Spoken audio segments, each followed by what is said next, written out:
Peter Stuckmann is head of unit electronic communications policy implementation and enforcement at the European Commission. I'm very glad that you're here, Peter. This morning we opened with Michiel Boots, the Director General of the Ministry of Economic Affairs on economy and digitization. And we were talking about, of course, about the position of Europe in the digital age, in a world of technology, you could say, in a period of time that Europe is under pressure of what you could call tech powers like China, of course, and the United States. And we're also talking about the whole stack in which we are dependent or becoming more dependent, from the bottom of the raw materials to the top of AI connected robots and stuff, the services. But also you see the AI billions and you see all kinds of new monopolies. So Europe is looking for a new position in the digital age, you could say. You're working on that every day. That's one of your main targets and goals. You're specifically working on the Digital Network Act about infrastructure, connectivity. Can you tell us a little bit more about that act and the importance of that act for the position of Europe in the world that we are living in?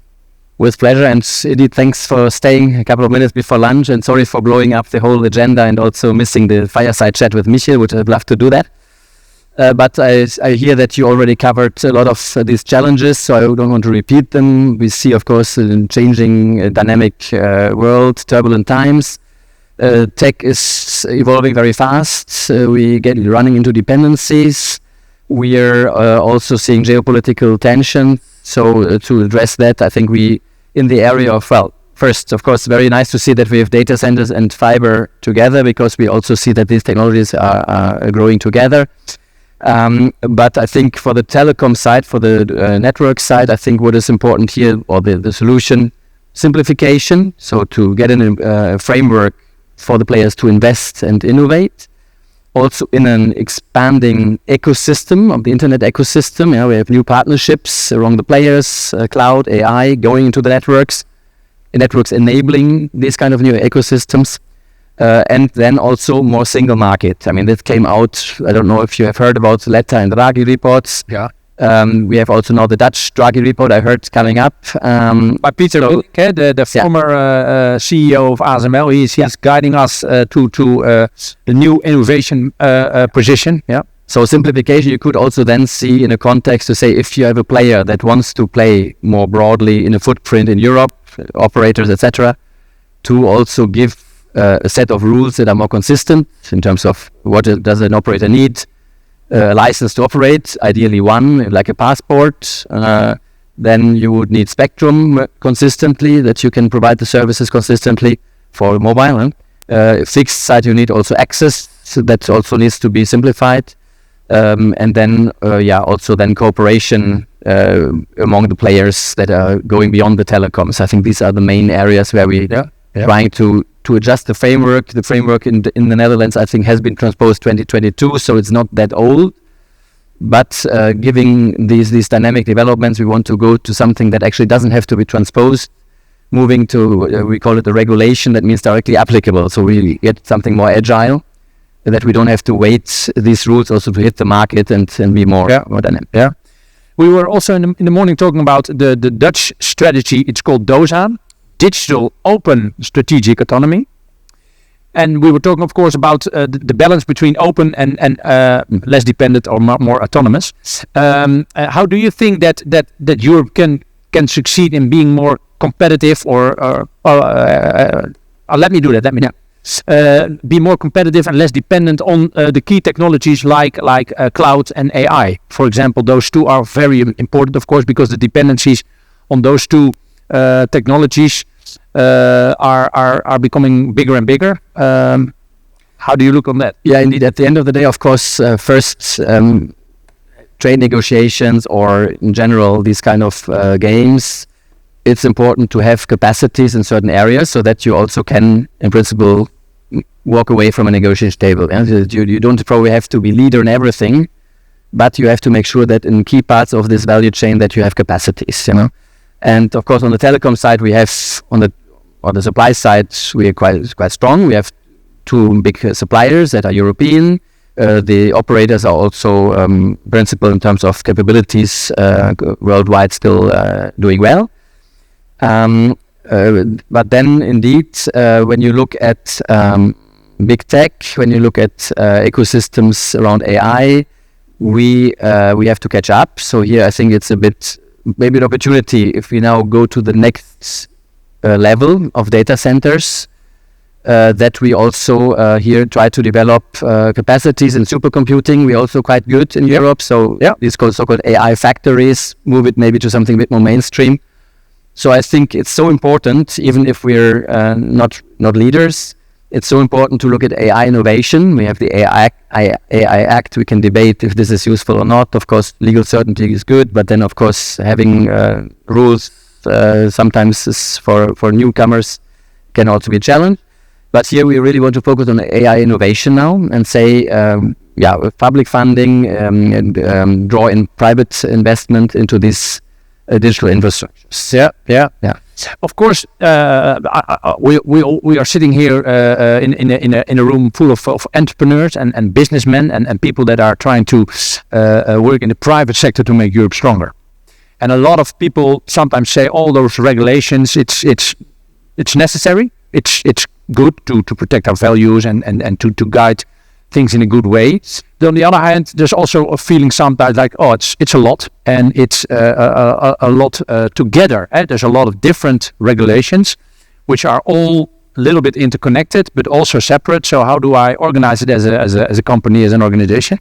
Of course, there's a broader framework, and the Digital Network Act is also linked with, for example, the Gigabit Infra Act and the Energy Efficiency Directive, which are also what also sets principles for the companies that are busy in this sector. So how do you see that European framework is built up in a way that we can stay competitive? First for the Digital Networks Act, indeed, the rules of the game of the market, how you deal with networks and services.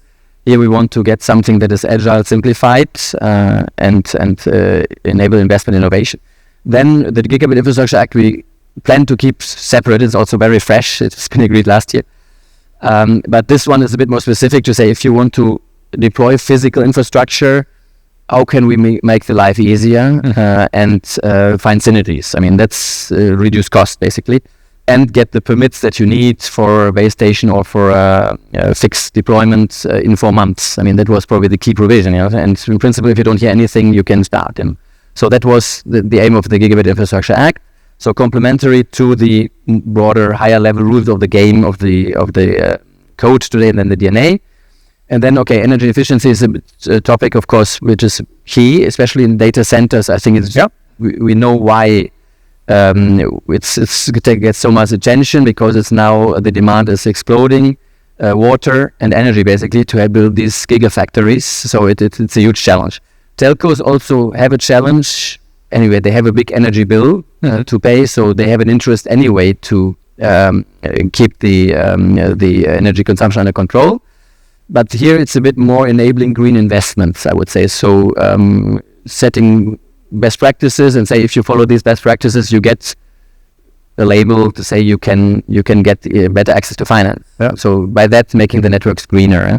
And then maybe final point on energy efficiency in this area is also an end-to-end perspective. So it's not only that the telcos should be burdened, and we try not to burden them, we actually reduce the reporting, but then also the responsibilities of the other players that are, let's say, generating traffic. So here it's about traffic efficiency, that everyone plays the game and say also makes reasonable use of the resources. So that's these 2 points maybe. I understand. Final question. When you look forward to for example, 2030, 2040, where do you want Europe to stand? And maybe you can say also a little bit about the long-term vision, because here in the Netherlands we just had the elections and everybody's like hoping for new leadership, long-term vision, more strategic choices. But the reality is also that politics can be very short-term looking, and maybe Europe is more able to have a longer horizon, to say it like that. So maybe indeed innovation, digital innovation. So of course we have strong industries in Europe. It's of course now a bit the game changer to getting to AI. So we have to make sure that the digitalization or AI transformation of these companies, we make it a success. Linking maybe a bit to the telecom and to our objectives in the DNA, I would mean a success would be that we contribute with our framework to a telecom market that is innovative, that is transforming the networks, that is leading in this area, having new. I think it came out in the panel before a bit. Also enabling AI, cloud, edge computing, to move to something that is maybe creating a bit more value, using the quality of the networks. Networks as a service is this comes so that have this developing, and then maybe as a KPI to see that a couple of operators would do that in a nice footprint in Europe. So not having this only in one member state, but developing the scale and by that develop leadership in this field. Thank you very much, Peter, for being here.